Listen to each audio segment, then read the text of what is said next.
think I know just the place.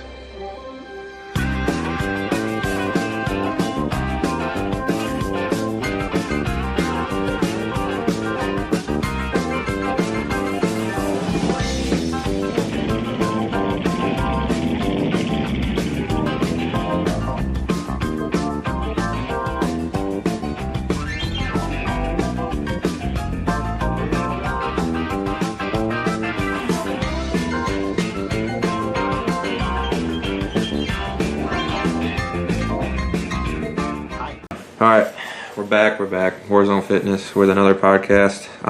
So topic of today is something that a lot of people struggle with. It's going to be just consistent growing, whether that be hypertrophy, strength, progress in general.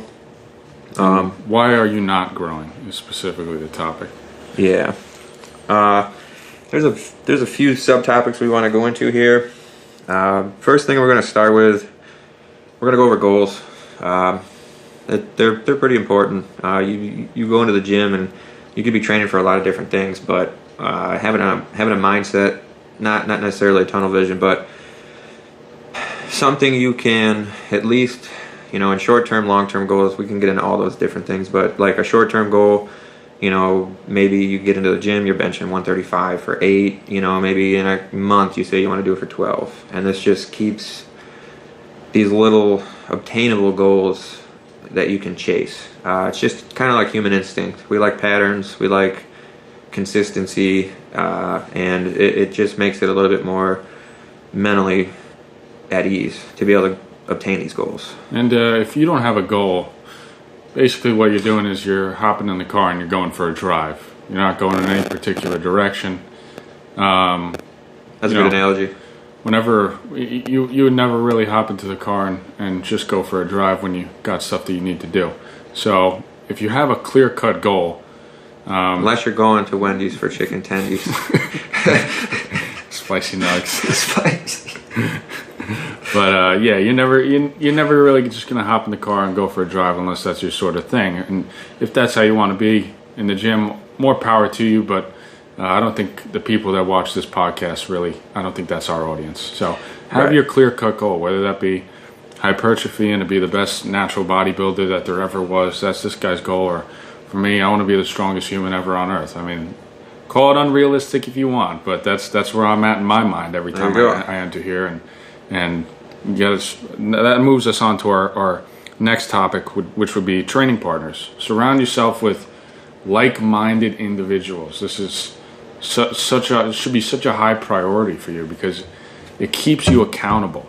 You have somebody else to keep you accountable because nature says if you're the only one to keep yourself accountable, you're not going to be getting anything done. No. Okay? You need to work as a team. And that's really what we do in here. Yeah, it's kind of like like in nature, you get an animal like a lion or something where, let's just say there's no other alpha lions around for some whatever reason. They become complacent. Something else comes in line, and it's just a complete shock to the system. So you gotta work as a pack. You gotta feed off of each other's energy. Yeah, and that's what we consistently doing here. We're always competing with each other. I'm trying to beat him on the bench. Right, and that's the big thing too. Is like you get so talking about human instinct and human nature here. Competition. I don't care who you are or what you're doing. At some point, whether it's a video game, you're at a red light, you're trying to outbench your training partner. It's just competition, and it drives. That's what drives society, and that's how we progress, whether it be building skyscrapers or coming into the gym and increasing your bench press. I had a until I started benching with a guy named John Alvarez.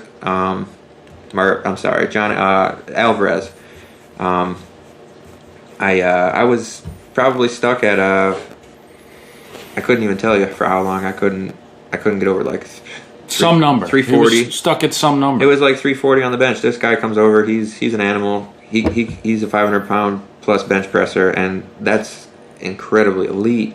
So when he comes over, granted it's not just like poof, like a magic pill just happened on the first day, but a couple weeks training with him, next thing you know, I PR'd my bench press, and I got 356, and it was like, wow, okay. And then I met guys like this, obviously Rob, and it's just a level up system. And you want somebody constantly chasing you or you running from them. That's really what you want, and that's the atmosphere that we've cultivated in here. Right. It's the whole analogy of, wolf climbing the hill is always going to be the hungriest wolf. Now, the next thing, which should be fairly obvious, are you consistently training enough? Going back real quick, I want to backtrack on this. Okay. All right, real quick. With training partners, another key thing too is with a consistent training partner, subtle things like handoffs on presses and cues of whether it be like depth, or even if you're not on a program and you are more of like a take your CNS by the day kind of guy, right? Which is fine. These people, if they've been training with you long enough, they can see you moving submaximal weights, and they can see the speed that you're moving these submaximal weights from a bird's eye view, third perspective. You can't see this unless you're filming yourself and you're watching every set after you're done. Fine to do too. We do that a lot. They can help you with jumps, and then not only that, but even forced reps. You might get another couple extra reps. It's just things like this where you go to the random gym goer and you're like, "Hey, bro, I need a spot," and you're cruising on like the last rep and you're definitely getting it, but it's slowed down. So they're like, "Whoop," and they just yank it off you, and you're just like, "What the fuck?" Yeah, I mean, just today he called my jumps for the bench press. I wanted to see where I was at for my return to play, and we used the hooks. We did something a little different and did a little bit of an overreach, and then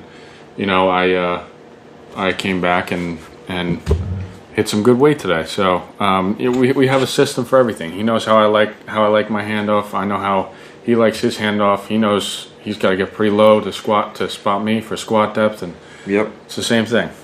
So then bring in the energy. You find somebody like-minded. It's just nature. You guys have the same energy to bring to the table too, which is everybody that comes to this gym, the whole crew, everybody's the same. It's a level up process. It just doesn't stop. Consistently training enough is kind of like, it seems oblivious, but it's not. First of all, going back to goals, if you don't have you don't have to do this, but a good thing to do is you can start writing down your workouts, number one. Number two, you can start planning certain days to have certain lifts, because again, human nature likes patterns. It works well. When you do the same thing every Monday, you can really start to dive into conjugate programs. So this begins to open up a big window to grow, especially for hypertrophy. With conjugate programs, you can do an 8 to 12. It doesn't have to be just 3 to 5.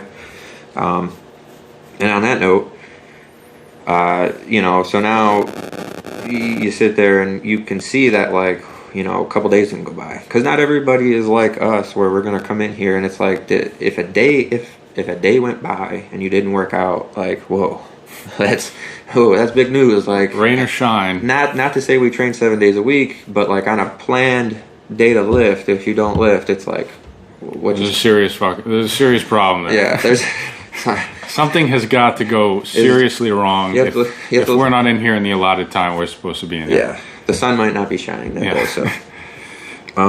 So with that said, then you could check yourself to see if you're skipping days at the gym, and then it starts to become a visual factor that, hey, I've missed 2 days in a row just due to busy life with kids or something. I need to get out and do an exercise for 30 minutes or something, Next thing that we're going to dive into here is basically getting more in depth in the training. Are you taking proper rest between sets? Meaning, are you sitting goofing around with your buddies in between sets or not? Right. This is huge. Proper rest dictates what energy system you're training in. Okay, that's the only thing it dictates. So are you going to compromise what energy system you're trying to target? Because I want to have a conversation with Alistair about boots. We're not. Nobody's doing that in here. No. And the thing with that too, like he kind of hit the nail on the head.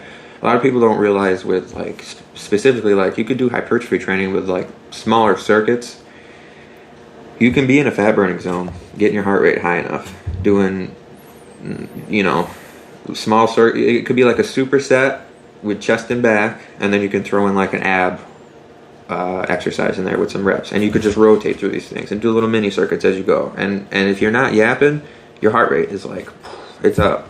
and you're going to be in a fat burning zone. So a lot of people will ask the question, how are you burning fat without getting on that treadmill? And like a lot of it's diet, but also a lot of it's the way you train. For a long time, many years, I was doing circuit training with hypertrophy based premise behind it. So the thing with the other one that he said was, I can't tell you how often I've seen people get on the phone or talk or get into a conversation about something that's on their mind that is an external thing outside of the gym that they've been thinking about. So for example, at school, I see a lot of kids starting to go to the gym and then they just want to talk about classes or something else like that. And I literally, I wish I would have done studies. I should have noted this stuff, because I would probably get between 8 to 10 sets done between these other 5 or 6 guys would be doing maybe 3-4 sets tops in the time that I'm getting 10 sets done. And it's just it's absurd. I'm like, how can you come into the gym and want to devalue your workout so bad?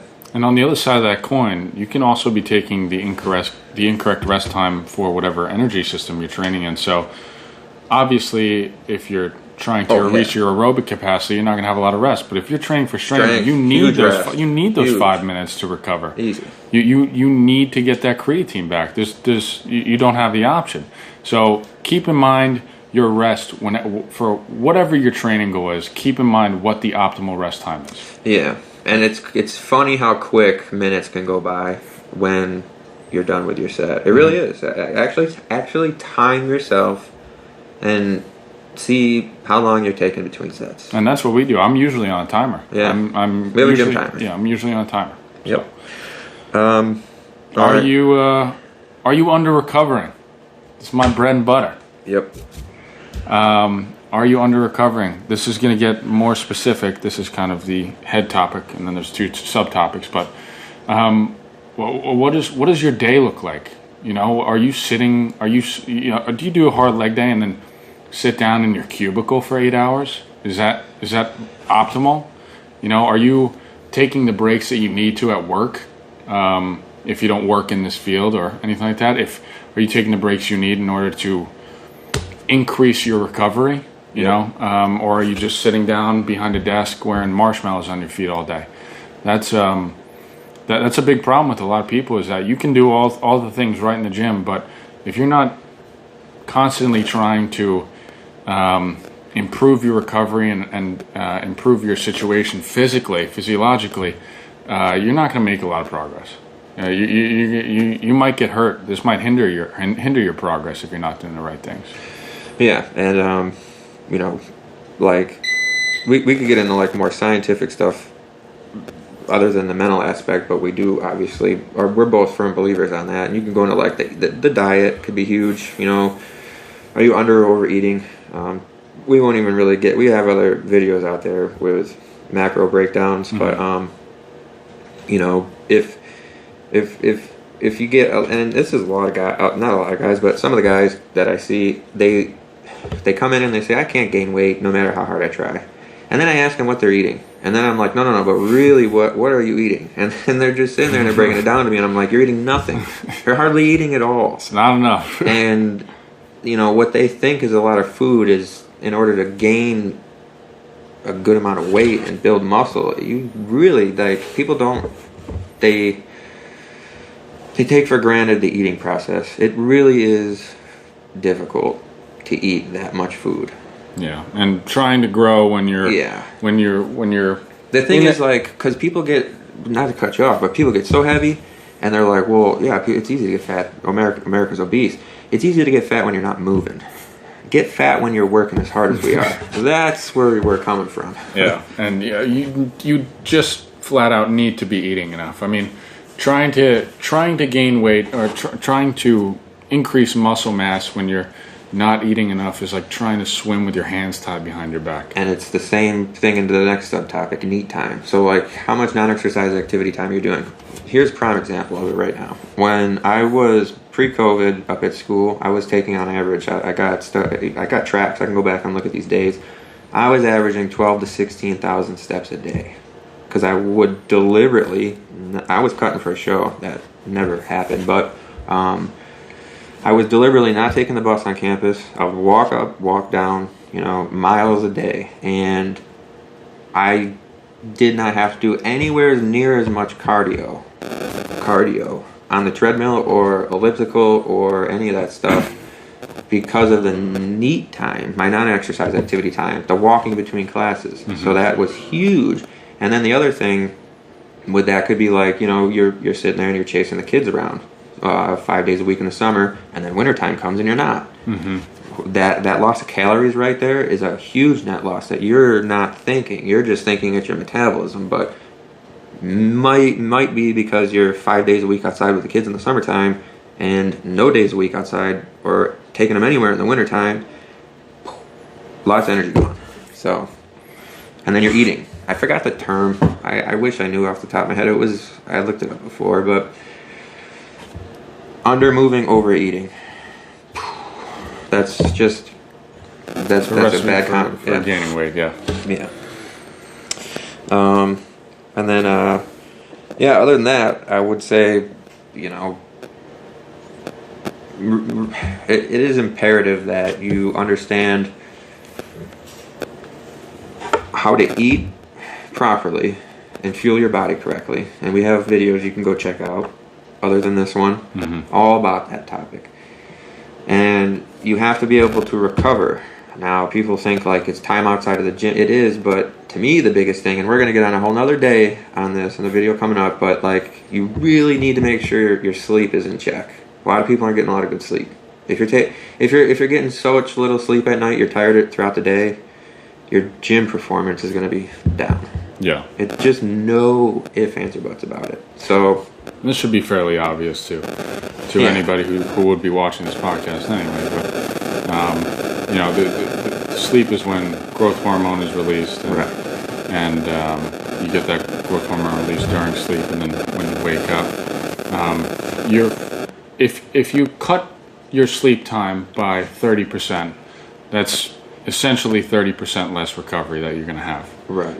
Whether that be mentally, or if you're cutting it, it's probably mentally or physically.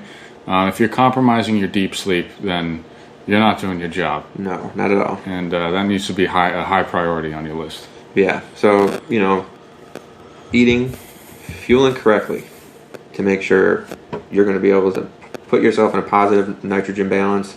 You're going to be able to develop and grow the muscle tissue that you need, and you're going to repair and heal the tissue that's broken down, whether it be in the gym or out of the gym. Again, that topic's on another video. Sleep, huge. And then the third thing I would say is it's a combination of being consistent and true to yourself in the gym, but finding individuals. I mean, it's hard at a commercial gym, but get a group of guys or girls that you see a lot. Yeah, if you see people in the gym often, I'd say don't be afraid to go up to them. If you see them growing, you're growing, and you guys are both like-minded people, you seem to be in there a lot, correlate with them, coagulate, because this is going to help you. That's the only way that we got together. Right. Because I saw him in the gym, and boom, and I saw him in one of my classes, and here we are a year and a half later, training 5 days a week together, podcasting. It's crazy how time flies. doing everything we can to get each other better. Right. So that about wraps it up. Yeah. On that note, we're out of here. So, adios.